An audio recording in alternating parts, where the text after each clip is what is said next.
Welcome to the Jack Kornfield Heart Wisdom Hour. We are delighted to share with you Jack's innate common sense wisdom and his clear, open heart. If you are interested in supporting Jack's podcast, go to BeHereNowNetwork.com/Jack. So teaching and Dharma teaching, which is the traditional word for offering practices and understandings that bring inner well-being and inner liberation. Dharma is a Sanskrit word that means truth, truth-telling, but also it means a path of awakening. These teachings are primarily reminders. It's not like it's something new, but rather it speaks to what you already know. So let yourself listen in a way that's at ease. Don't have to take any notes, no quiz at the end. And listen to feel what might resonate for you as true. And if it's not, then just let it go. Over the course of this year, on the Monday nights that I've been here, the theme has been true nature or Buddha nature, the nature of the awakened heart and awakened mind. And it's a series of teachings that in Buddhist psychology are called the Ten Paramitas. Sometimes they're described as the perfections. I like to think of them as the innate qualities of heart and mind that we can remember and awaken and embody in ourselves. And the Buddhist texts often begin with a lovely phrase that goes, "O nobly born, O you who are the sons and daughters of the awakened ones, remember who you really are. Remember your fundamental dignity, your fundamental goodness." I just came from a kind of strange conference. It was called the Evolution of Psychotherapy, and it was 6,000 or 7,000 therapists, the largest therapy conference in the country, at Disneyland. Maybe they needed it, I don't know. And part of what my presentation had to do with is holding up I did a whole bunch of presentations, holding up the DSM, which is the Diagnostic and Statistics Manual that has all the numbers that your insurance company wants you to pin on somebody to make sure that they can get treated properly. So it's all really about money and diagnosis, and whether you have an affective disorder or a depressive disorder or a bipolar disorder or a sleep disorder or all the kinds of disorders. It's all about your diseases, right? And the thing is that's how they see you. You're seen as your problem. And I said, well, Buddhist psychology starts from the other end. It starts with the original dignity and beauty of every being. And the diseases, are the problems. Everybody has problems. Anybody not have problems? You have your money back, right? But Buddhist psychology starts by seeing the secret beauty behind the eyes of every being. And whether you're doing therapy, and I did a demonstration, which was kind of fun to do, 2,000 people there, and somebody sits and tells me their problems, and everybody's watching, okay, Jack, what is he going to do, And I just started by holding her hand. Did that for quite a long time, and everybody went, oh, we don't even need to talk about it. We just need to make a connection, feel like somebody's there with us. So I feel really grateful for these teachings and practices because they remind me and then the community and people that I care about and am part of who we really are. And so over the course of these months, the different qualities of the awakened heart were described as joy and integrity and generosity and patience and dedication and truthfulness and all these different lovely qualities. And the last two are equanimity and love. And I believe that I talked mostly about equanimity last time, so fitting for our last class of the year, we'll talk about love. I remember this poem that begins, "In the evening you will be examined on love."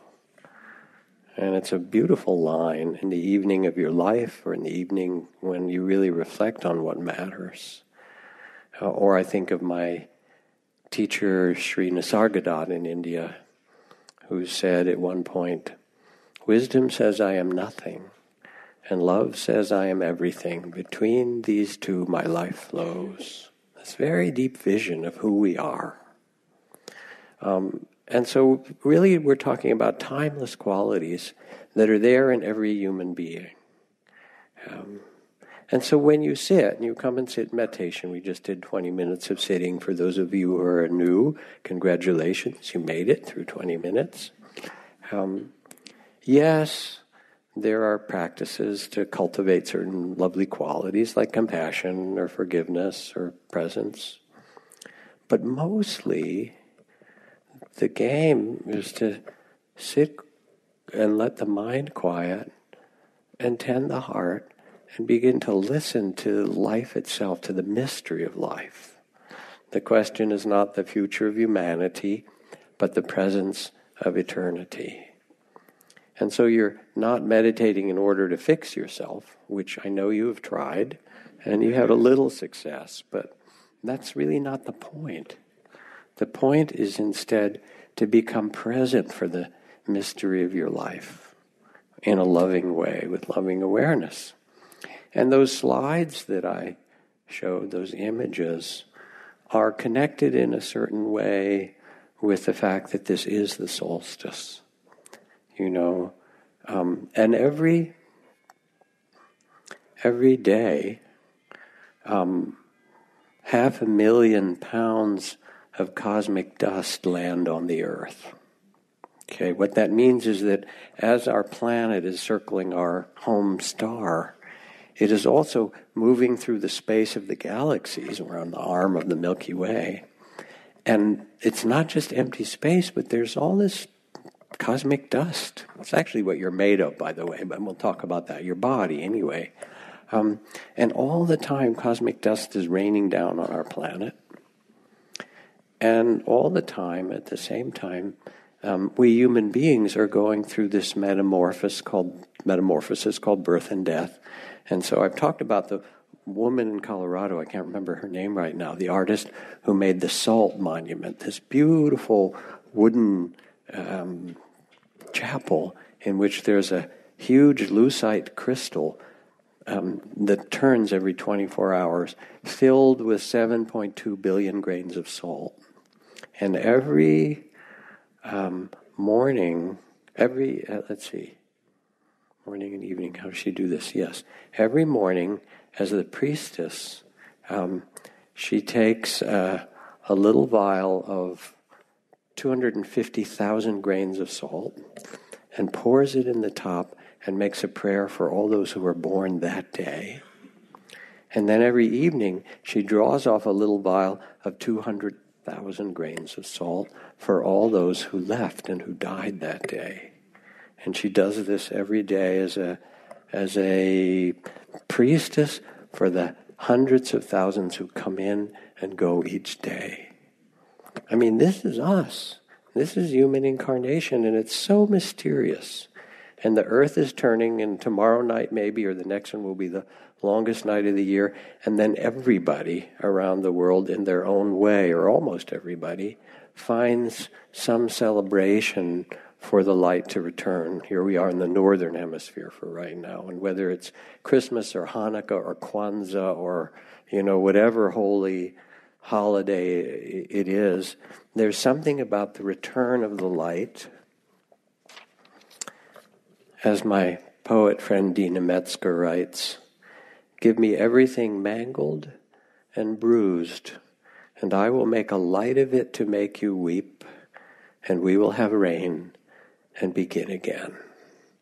And there's something about life that wants to renew itself no matter what. It just does. And it's completely trustworthy. And you are that life. You're constantly renewing yourself. In the time it takes to say one sentence, 50,000 new cells are born in your body. Hello, I'm here, working for you. All right? It's so mysterious.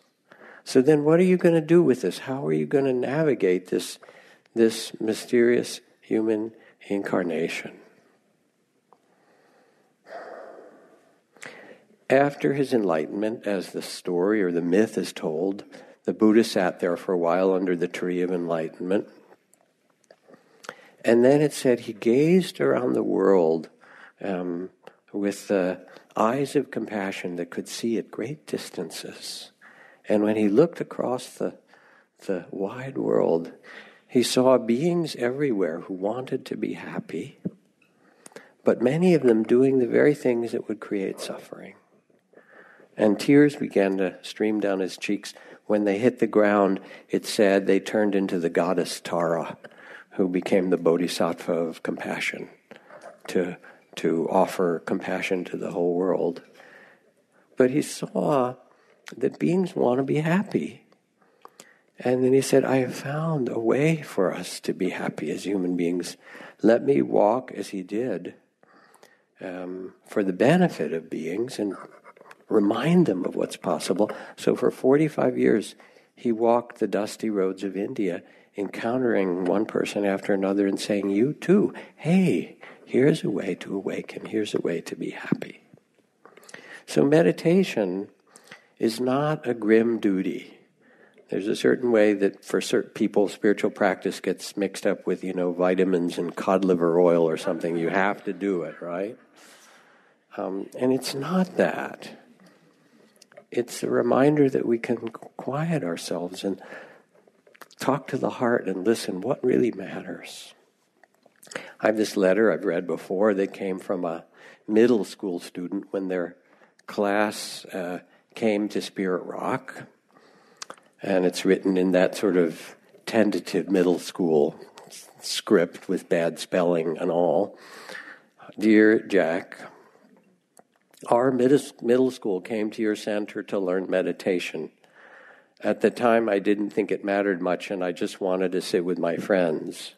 Now my mom and I are having some really bad fights and stuff, and I don't know what to do. I go out on the roof and sit, and I don't know why, but I remember back to what you taught us and the little bit of meditation I learned, and it helps me not be so mad and upset. I can even talk to her sometimes afterward. We should learn this stuff in school, And it wasn't very long. It was like an hour or an hour and a half. You can do this. It's possible for us. And the teachings of this perfection of the heart, of loving kindness, which are expressed in a beautiful way in Buddhist teachings, in the Metta Sutta, the Sutra of Loving Kindness, where the Buddha speaks of loving all beings or developing a heart of kindness like a mother holding her most beloved child.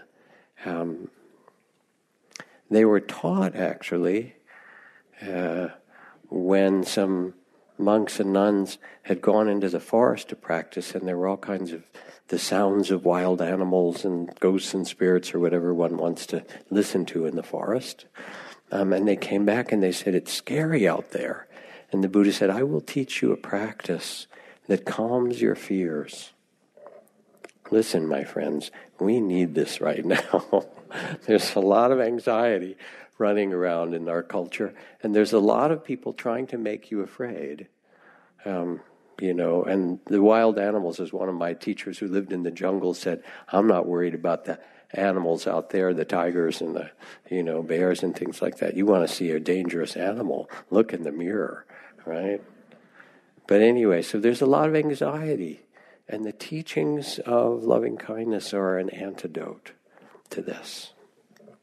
And the phrase is to develop a loving kindness for oneself, for those we care about, for those beyond, the neutral ones, for all those who are difficult, for beings everywhere. And the phrase, I can hear Sylvia Borstein, my colleague here, because she loves this phrase, omitting none, leaving none of them out.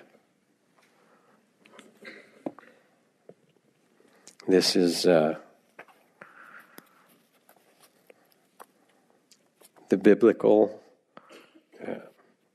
Corinthians expression, if I speak with tongues of men and angels but have not love, I become as a sounding brass or a clanging gong.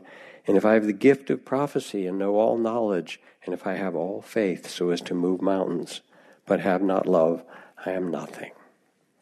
In the end, what really matters is the question. Omitting none. Omitting none. And we live in a time where there's so much divisiveness and fear and racism and also, the destruction of the environment.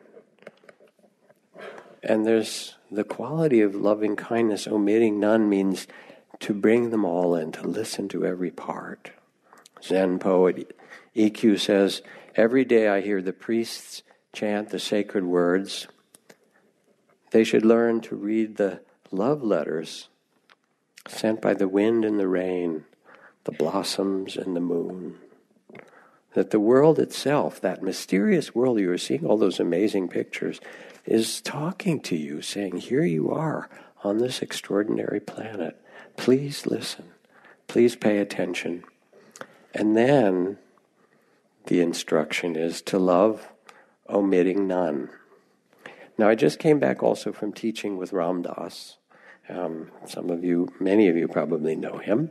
Know who he is anyway. Teaching retreat with my beloved Trudy, and we were there. It was a tough assignment, but we were on the beach in Maui with a few hundred people.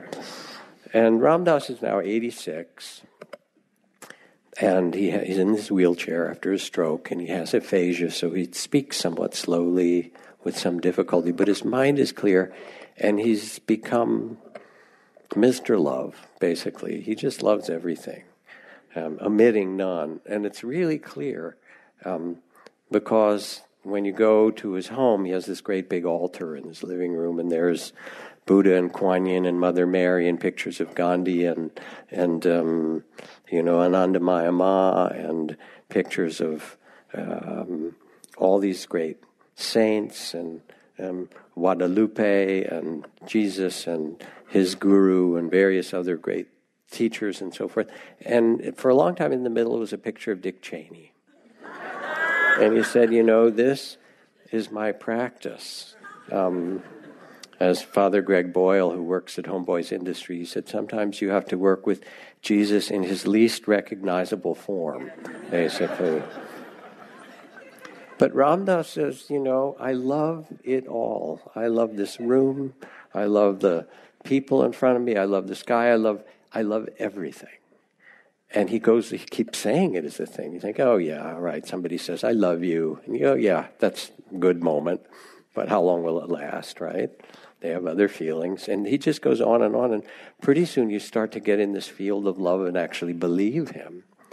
And he says, I love it all. I love the carpet here, and I love the lights, and I love the darkness out there and the stars, and I love the colors of your hair and the bald ones too. I love you all, And in fact, my friend, I've told this story, Mickey Lemley, who's a wonderful filmmaker, heard Ram Dass say this and said, Ram Dass, you love everything. How about this dirty carpet? And he said, oh, I love it. I love it all, So a couple of weeks later, in a beautiful gilded frame, comes a piece of really dirty carpet from the place where Ram Dass was teaching. He says, okay, Ram Dass, put this on your altar next to your guru, And he did. There's his guru, and there's Gandhi, and there's Buddha, and, and there's the carpet, right?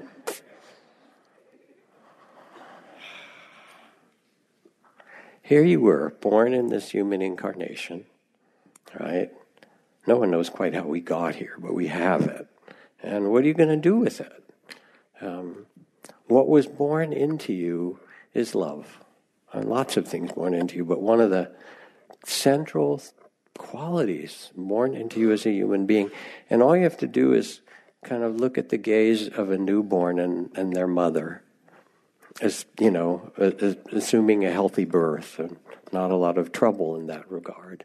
And it's just natural to us as human beings. But we forget it. So this is a passage from one of my favorite figures in Los Angeles, Father Greg Boyle. He has a new book called Barking to the Choir, which I recommend. And his last one, called Tattoos on the Heart, is one of my favorite books of the last decade or two. And he talks about, he was the founder of Homeboy Industries, and he talks about working with gang kids and all kinds of other stuff that he does in the barrios there. Very, very moving. But anyway, here he's working with a group of kids, who've been in these gangs. And he said, all right, I got to talk to them one at a time. And this day, in the lineup, the next kid, the next homie approach is all swagger. He's walking in, his head bobs side to side, make sure everybody's seeing how cool he is. He sits down, we shake hands, but he seems unable to shake the scowl etched across his face. What's your name, I ask you? Sniper, he sneers, Got a gun in his pocket. Okay, look, I've been down this block before.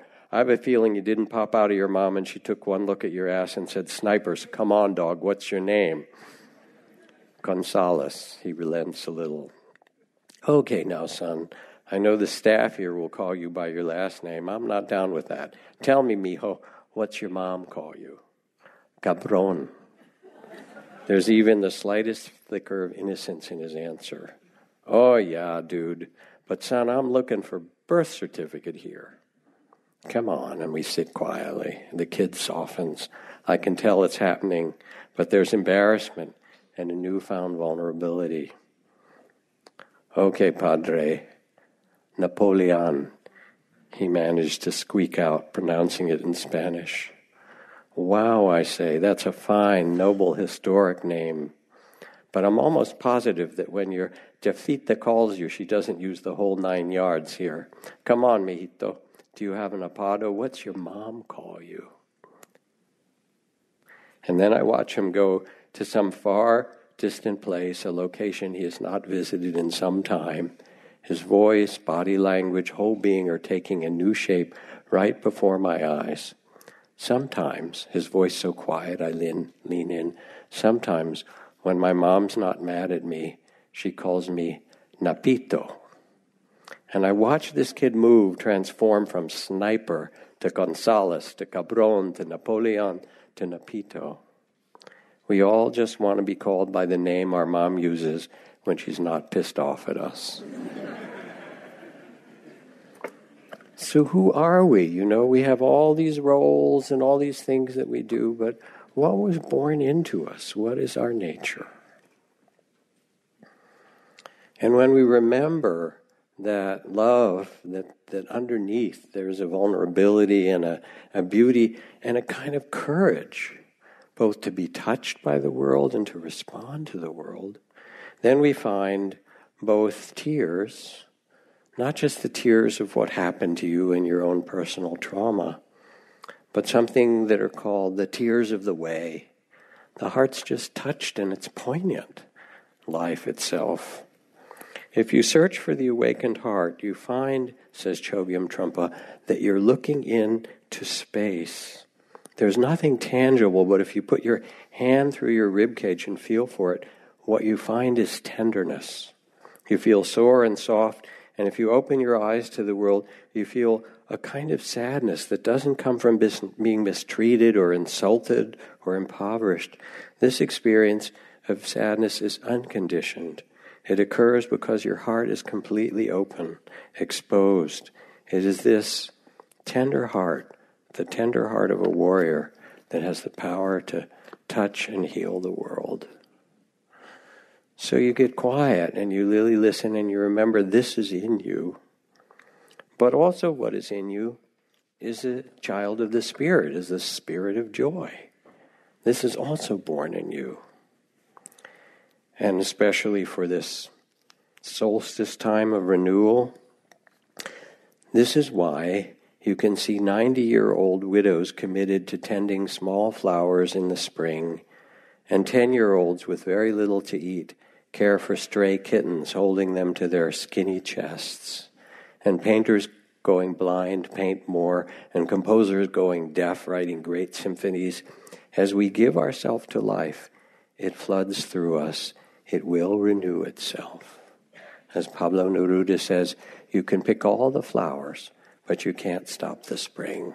There's something that wants to renew itself each time the globe, goes around the sun. All right, let's start again.